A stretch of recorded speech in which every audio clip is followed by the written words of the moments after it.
Secondo i dati confermati dall'Ufficio Pianificazione Urbanistica del Comune di Chioggia e dalle categorie del settore balneare, il 23,21% del fronte mare corrisponde a spiagge libere, superando quindi il requisito minimo del 20% stabilito dalla legge regionale 33 del 2002.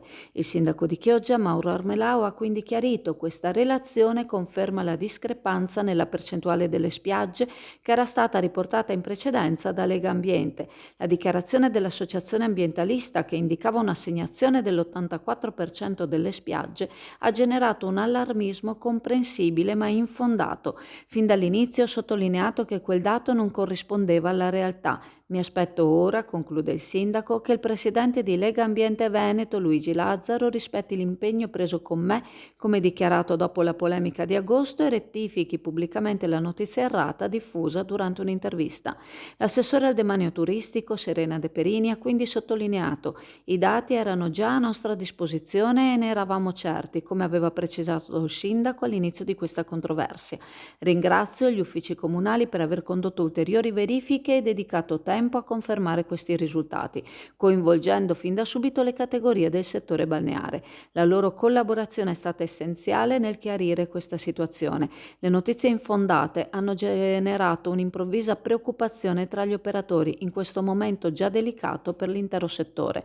La determinazione della reale quota di spiagge concedibili e di quelle libere è stata ottenuta attraverso la misurazione accurata dei fronti mare tramite strumenti CAD. In seguito, durante un incontro tecnico convocato dal sindaco Armelao per risolvere la questione, i tecnici degli operatori del settore balneare hanno confermato i dati emersi. Allora siamo alla Camera, la pescheria della Camera. No, la novità è le ostriche. Praticamente c'è una nuova confezione, come potete vedere dall'immagine, costa 15 euro al chilo, sono una decina di ostriche, il prezzo è buono e sono veramente ottime. Una novità tecnologica: aprire le ostriche non è, facilissimo.